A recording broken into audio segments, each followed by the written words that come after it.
Fala, bitcoinheiros! Aqui quem fala é o Lázaro Haniax, comedor de pizza cara, trazendo mais um resumo de um painel da Miami Bitcoin Conference de 2022.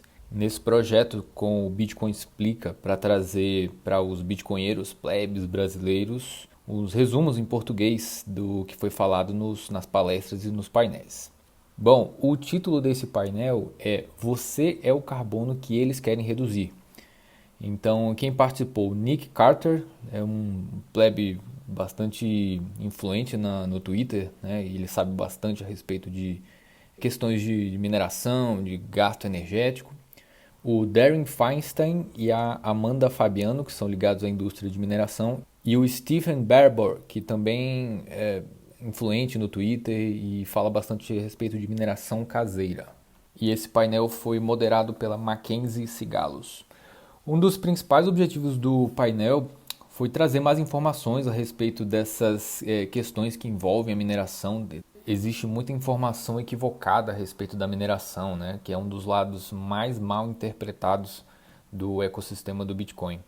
Eles falaram a respeito da estabilização da rede elétrica, que o Bitcoin ajuda, né, nesse nivelamento, e que o consumo de energia não é igual emissão de carbono. Bom, no começo já o Darren Feinstein fala que a pegada de carbono do Bitcoin, da mineração, é uma das menores se você comparar com qualquer outro tipo de indústria, né? Você pega a indústria de transporte, indústria de construção civil, enfim, qualquer outra indústria. A pegada de carbono do Bitcoin é a menor de todas. E ele fala a respeito desse FUD, né? Fear, Uncertainty and Doubt, muito famoso, de que o Bitcoin usa mais energia do que o país pequeno XYZ. Quando você pega o gasto total de energia do planeta inteiro, fica na monta de 160 mil terawatts por ano. 160 mil. Aí você fala, quanto que é o gasto do Bitcoin dentro desses 160 mil? A respeito disso, ele fala de um artigo promovido pelo Fórum Econômico Mundial com a revista Newsweek, com uma matemática, que está mais para uma matemática. Eles previram em 2018 que, próximo do ano de 2020, o Bitcoin iria consumir toda a energia do planeta se continuasse crescendo.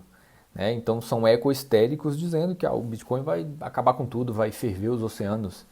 E assim, hoje, 2022, né, 2 anos depois dessa previsão que era para 2020, o quanto eles estão errados? Hoje existe a estimativa de que o Bitcoin consome 200 terawatts por ano, de um total de 160 mil. Então, assim, é uma indústria que representa um erro de arredondamento nos totais de gastos energéticos de todos os países. O Stephen Barbour fala em seguida que a lógica de pensamento de quem faz esse tipo de análise é de que para produzir alguma coisa você tem que ter emissões poluentes necessariamente, mas não tem como fazer essa relação, isso é muito subjetivo. Não tem como ditar se algo é limpo ou é sujo.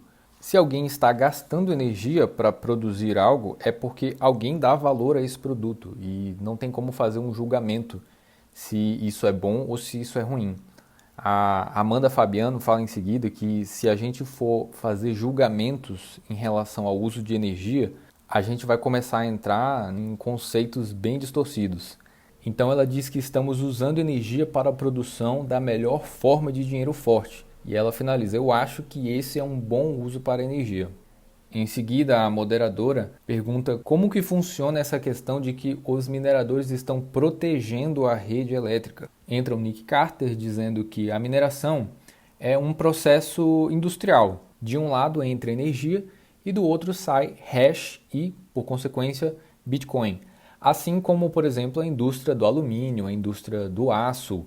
A diferença é que a mineração do Bitcoin é um processo muito mais simples e pode ser suspenso sem causar maiores prejuízos à viabilidade econômica da operação, o que não acontece com esses exemplos da indústria do alumínio e do aço. Não tem como parar uma operação no meio por 1 hora ou 2 horas porque tem os altofornos, não tem como pausar e começar dali um tempo depois, 1 ou 2 dias depois. Isso faz com que os mineradores de Bitcoin sejam excelentes compradores de energia pois são altamente responsivos a sinais da conjuntura da rede de preços e requisições dos operadores de rede. Especificamente no Texas, a energia é muito barata a maior parte do tempo. No entanto, há alguns picos de alta requisição de energia e, nesse sentido, os mineradores conseguem corresponder eficientemente a essa dinâmica. Então, eles conseguem trazer esse equilíbrio à rede, aproveitando ao máximo esses momentos onde há baixa demanda por energia e reduzindo essa utilização de energia da rede em momentos em que a rede está com muito estresse, ou seja, está com uma oferta mais baixa e uma demanda mais alta pelas pessoas em geral. Então a mineração do Bitcoin consegue entrar nesses vales, consegue preencher esses buracos e suavizar a operação da rede elétrica. Em relação a como os mineradores estão contribuindo para a adoção de energias renováveis e intermitentes, o Darren Feinstein diz que os provedores de fontes de energia intermitentes, os maiores exemplos é a solar e a eólica, precisam de compradores intermitentes também, para poder equilibrar. Só que isso não é fácil de achar. Não existem muitas indústrias que tenham essa capacidade de poder dizer: não, tudo bem, eu posso ficar aqui 2 horas ou 3 horas sem precisar da energia. Imagina, por exemplo, desligar a AWS, né, a Amazon Web Services, que fornece servidores, banco de dados. Imagina desligar os data centers, né? Como é que ficariam os hospitais, os bancos de dados hospedados, até o funcionamento do trânsito em geral. Isso depende do funcionamento ininterrupto desses bancos de dados. E no caso da mineração de Bitcoin, ela é altamente flexível para poder desligar quando a rede está precisando mais dessa energia. Então, ter mineradores de Bitcoin torna a rede elétrica mais forte, mais resiliente. Nesse sentido, também o Nick Carter aponta que ter mineradores na rede reduz a necessidade de seguros, porque os operadores da rede elétrica precisam suavizar esses picos e às vezes eles não conseguem. Às vezes, por determinado tempo, alguns lugares ficam sem energia e aí eles têm que fazer indenizações e para isso eles têm uma série de estrutura de seguros. Então, com o Bitcoin na rede, o custo desses seguros fica menor. O Stephen Barbour fala que para lidar com esses picos de alta e baixa demanda, os operadores da rede têm que superdimensionar a capacidade e acaba que isso causa uma má alocação de recursos, um desperdício mesmo. Em seguida, a moderadora pergunta a respeito da mineração de Bitcoin off-grid em plataformas de petróleo. O especialista no assunto, Stephen Barbour, explica brevemente como funciona, de que o processo de extração e refino de petróleo libera gás metano que não tem aproveitamento econômico, ele não tem uma pureza suficiente para ser aproveitado como gás natural de cozinha ou veicular, ele precisaria passar por um processo extra e dispendioso. Então, a única coisa que resta para as empresas de petróleo e gás é jogar isso na atmosfera ou simplesmente queimar. Então, quando a gente vê as imagens daquelas plataformas de petróleo no meio do mar, com aquela chaminé com um foguinho ali em cima, aquilo ali é o flare. Eles estão simplesmente queimando aquele metano que não tem um aproveitamento econômico, porque não teria viabilidade para fazer um gasoduto, né, de levar aquele gás que não tem pureza suficiente de volta para o continente. E se fosse gerada energia elétrica com o aproveitamento daquela queima, o cabeamento também não teria viabilidade econômica. Mas no caso da mineração de Bitcoin off-grid, é só levar as máquinas mineradoras para lá e faz a mineração no local mesmo. Então, essa energia que seria desperdiçada é aproveitada no próprio local para fazer mineração de Bitcoin e como a plataforma está conectada com a internet, é só jogar esse Bitcoin para a carteira da empresa. Então, essa é uma oportunidade para a indústria do petróleo ampliar suas margens de lucro.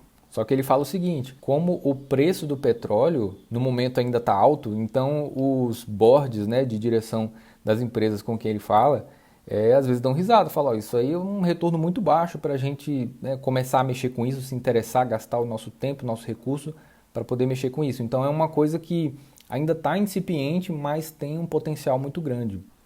A Amanda Fabiano finaliza essa parte dizendo que o Bitcoin sempre vai buscar a fonte de energia mais barata e foi o que a gente viu com o banimento da mineração na China.